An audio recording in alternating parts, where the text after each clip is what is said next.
How can we inspire care for the ocean? I'd like to explain to you how we inspire care through art and how we measure the impact of our work. The ocean covers 72% of our planet and is our greatest ally in the climate emergency. It is heavily impacted by the global ecological crisis. Over 40 years of environmental science, activism, and traditional approaches haven't created change in human behavior the ocean needs for it to recover and regenerate. Next year, we celebrate a decade of ocean-focused artist-led research at TBA21 Academy. The past 10 years have confirmed our belief that art and culture are often the missing but essential element in efforts to safeguard the ocean. Art and culture have been at the forefront of all human revolutions and significant advances. Every moment of awakening and action in all societies has its painting, sculpture, poem or song that has been a lightning rod for change. Art and culture possess the transformative power that can inspire humans to rebuild lost connection with the ocean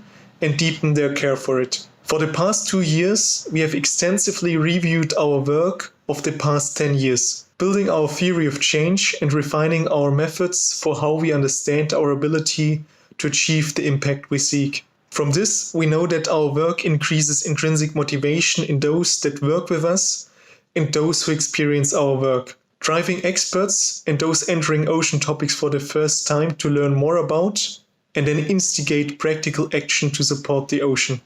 Through our work, we inspire care for the ocean by fostering our beneficiaries' purpose, by making them feel connected to the ocean, by fostering their autonomy, by giving them spaces to express themselves creatively, and by cultivating their skill through increasing their ocean literacy. These are the 3 pillars of intrinsic motivation. In August 2020, we launched our latest exhibition, Territorial Agency, Oceans in Transformation, in our ocean space in Venice, Italy. TBA21 Academy and Territorial Agency have collaborated with hundreds of researchers and institutions to present an exhibition informed by contemporary science, policy, culture, and art. The research project inquires into new ways of connecting research groups that are addressing the ocean in transformation by way of shared images, datasets, and narratives. It investigates new forms of visualization of complex datasets and how to interact with them. It also experiments new ways of linking conservation policies with the multi-scalar cycles of the Earth system.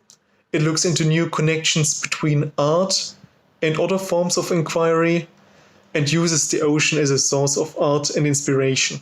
We have developed an innovative impact measurement process, part of which we survey a small sample of visitors before they enter the exhibition, a baseline survey to learn about their background. And then we have another conversation with the same people once they've seen the exhibition to understand what change seeing the exhibition has created in them and to what extent the exhibition fulfilled their expectations and whether they would like to take action for the ocean now, and if so, how. If the survey participants are open to it, we have another conversation with them 1 month later to learn whether they have sustained their mindset change and whether they have changed anything in their day-to-day life as a result. We take a deliberately qualitative stance on this and favor open, naturally flowing conversations around a set of questions. We record the respondents' answers to be able to analyze them in depth later on. Here an example of a visitor voice. I won't forget the feeling that we are all one part of the ocean or will be one part again. I always had this question in my mind during my visit. How can we help the ocean as the ocean brought us to life? What especially can I do in my small life to make bigger steps towards an eco-friendly way of living?